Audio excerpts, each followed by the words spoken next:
Assalomu alaykum kuzatuvchilar, yaxshimisizlar, qalaysizlar? Bizni kuzatuvchilar, ya'ni bugun SEO menejerlar uchun, ya'ni noldan qanday qilib loyiha olsa bo'ladi. Ya'ni kursni endi bitirib chiqdim. Qanaqa qilib loyiha olaman? Portfolioim yo'q.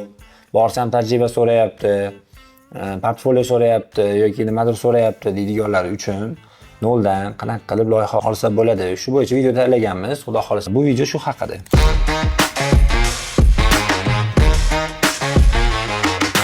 Xo'p, boshladik. Bo'lmasam noldan qanday qilib loyiha olaman? Birinchisi, xizmatingiz upakovkasi deyapti. Bu yerda bilasizlar, meni ishga oling yoki ish bormi degan yozishmalar ko'p. Ya'ni vakansiya beradi SEO menejerlikka, hamma lichkaga yozadi, uning lichkasiga, HR'ning lichkasiga yoki o'sha menejerning lichkasiga SEO menejer kerak ekan, SEO menejer olasizmi, ishga olasizmi? Ishim yo'q edi. Ishga oling, o'qiling. Hech kim bu narsani eshitmaydi. Shuni bilib olinglar. Ish beruvchilar bu narsani eshitib, har biringlar bilan gaplashib chiqishga men o'ylashim bo'yicha vaqtlari yo'q. Bu yerda nimaga aynan sizligingizni ko'zga tashlanishingiz kerak, ya'ni nega aynan sizni tanlab olish kerak? Qo'lingizdan nima ish keladi? Ya'ni aynan nega sizni ishga olish kerak? Qo'lingizdan nima ish keladi? Nima muammolarni hal qila olasiz SMMda? Ya'ni misol uchun meni assalomu alaykum, ishga olasizlarmi? SEM bo'yicha ish taklif qilgansizlar ekan va deyish o'rniga ismim Muhammad Qodir, yoshim 22 da. SEM bo'yicha mana qanday kurslar bitirib chiqdim yoki mana qanaqa tajribam bor. Konkret qo'limdan kontent qilish keladi, reklama yoqish keladi, reklama ssenariylar bilan ishlash keladi. Kontentga ssenariylar yozaman bemalol va kontentni polniy, misol uchun ijtimoiy tarmoqlaringizga organik obunachi olib kelib bera olaman yoki reklama orqali sotuv mijozlar olib kelib bera olaman, sifatli olib kelib bera olaman. Qanaqa qilib qo'lingizdan konkret nima ish keladi, nima SEO bo'yicha muammolarni hal qila olasiz, nima ehtiyojini yopa olasiz, konkret shu bo'yicha yozing. Qiziq bo'lsa sizga aloqaga chiqishadi. Lekin meni ishga oling, meni ish bor ekan sizlarda. Bu narsalarning o'rniga konkret o'zimiz qo'limizdan nima ish kelishligini, uni agar Telegramdan bo'lsa lichkasiga yozishimiz kerak, telefondan agar bo'lsa telefon qilib aytishimiz kerak. Ortiqcha gap so'zdan ko'ra konkret qo'lingizdan nima ish kelishi unga qiziqroq. Xo'p, portfolio yo'q, mayli. Xo'p, portfolio yo'q bo'lsa nima bo'ladi? Portfolio yo'q bo'lsa, siz hech qanaqa ish qilmagan bo'lasiz. Endi bu bo'yicha ham ish topsa bo'ladi, bemalol topsa bo'ladi. Qanaqa qilib? Ozroq oylikka yoki riskni ko'paytirasiz. Ya'ni qanaqa? Aniq bitta oylik emas. Agar natija qilib bera olsam, pul olaman, bo'lmasam yo'q. Bu juda ham zo'r. Hamma kichkina endi ochilgan bizneslar yoki kichik bizneslar bu narsaga ko'nadi ko'pi, chunki reklamaga ko'p pul sarflashmaydi hozir. Ko'pchilik reklamaga ko'p pul sarflagingiz kelmaydi, bilmayman, marketingga xarajat deb o'ylashadi, SEOga xarajat deb o'ylashadi. Shuning uchun bemalol ko'ndirsa bo'ladi ko'pini. Agar natija olib kelib bera olsam, sifatli lead olib kelib bera olsam yoki yaxshi axlat yig'a olsam, siz menimcha pul berasiz. Yig'a olmasam, men tekinga ishlayman, mehnatimga roziman. Menimcha portfoliosi yo'qlar shunaqa qilib o'ziga portfolio yig'sa bo'ladi. Xo'p, keyingisi nima qilamiz? Xo'p, mayli, endi boshladik. Birinchi, xizmatimiz upakovka bizni qo'limizdan nima ish kelishligini aniq yozib tushunib olganimizdan keyin birinchi o'rinda ish qidirib, telefon qilib, o't-bo'tdan qidirib yurgandan ko'ra birinchi 15 ta vakansiya yiqqan bo'lardim men. Qanday qilib? Telegram kanallardan, Headhunter yoki har xil saytlar, OLXdanmi, qayerdan xullas qayerga vakansiya qo'yiladigan bo'lsa, o'shalardan 15 ta shunaqa SEO menejer kerak degan vakansiya yiqqan bo'lardim. Nimaga? Bitta aloqaga chiqqandan ko'ra 15 talik lead yig'ib, orqasidan har bir lead uchun taklif tayyorlashni boshlardim. Ya'ni har bitta lead uchun taklif tayyorlardim. Misol uchun turfirma bo'lsa, turfirmaga qanaqa yondashish kerak SEOga? Turfirmani ijtimoiy tarmog'ini o'rganaman, Instagramni o'rganaman, nima xatolari bor, kamchiliklari bor, nima imkoniyatlari bor, nima qilsak bo'ladi, nima qilsak bundan ham yaxshi bo'ladi. Har biriga taklif yozib chiqardim. Ya'ni 15 ta taklif yozardim va har biri bilan endi taklifimni berib chiqaman telefonda konkret. Assalomu alaykum, yaxshimisiz? O'quv markazi biznesingiz bor ekan yoki mana qanaqa biznesingiz bor ekan, SEO menejer kerak ekan, meni qo'limdan mana ishlar keladi. Ijtimoiy tarmog'ingizni ko'rib chiqdim. Qanaqa joylari, kamchiliklari bor ekan, anaqa qilib to'g'rilasak bo'ladi.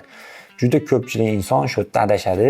Shunaqa telefon qilishdan avval o'rganib chiqmasdan turib, ish bor ekan ishlayman. Menga kimdir ish bor ekan ishlayman deb telefon qilgandan ko'ra, konkret biznesini o'rganib turib telefon qilib sizni men analiz qildim, tahlil qildim.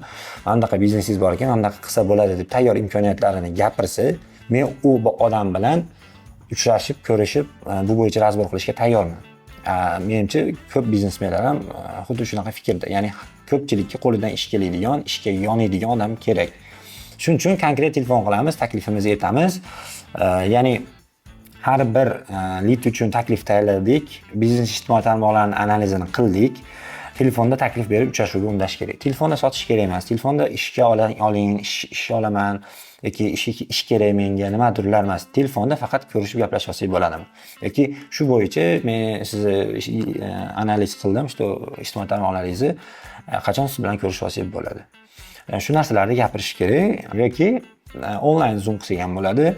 Xullas, uchrashuvga tortish kerak. Xo'p, uchrashuv keyingi etap intervyu. Biznesmenda SMM bo'yicha ehtiyojini o'rganib, bu ehtiyojini yopa olasizmi? Ya'ni siz muammoni hal qila olasizmi? Haqiqatan vakansiya to'g'ri kelsa, ko'zingiz yetsa, o'tda ishlashga qurbingiz yetsa, ishla olsangiz, qo'lingizdan kelsa, bemalol u proyektni qilish kerak, olish kerak. U proyektga o'zingizni nimalaringizni, takliflaringizni berish kerak, bemalol harakat qilish kerak o'tda.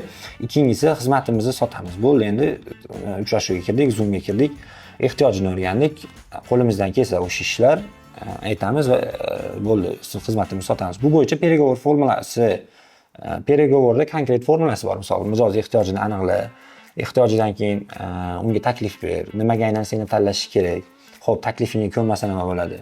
Ehtiyojini, nimasini, muammosini yana ham chuqurroq muammosiga kiramiz, muammosini yana ham bosib, misol uchun shu bo'yicha yana ham undasak bo'ladi sotuvga. Bu bo'yicha переговор formulasi bo'yicha ham video tayyorlaymiz. Keyingi videolarda agar kimga qiziq bo'lsa, pastda kommentariyalarda yozsin. Kerak bo'lsa, bunga ham video tayyorlab, keyingi videolarda u videoni ham chiqaramiz. Xo'p, intervyuda bo'ldi, konkret sotish kerak. Endi plan nechta leaddan nechta sotdik yoki nechta meeting qildik.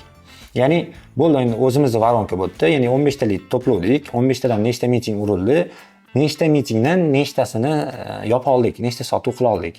Konkret bu bo'yicha endi gaplashamiz.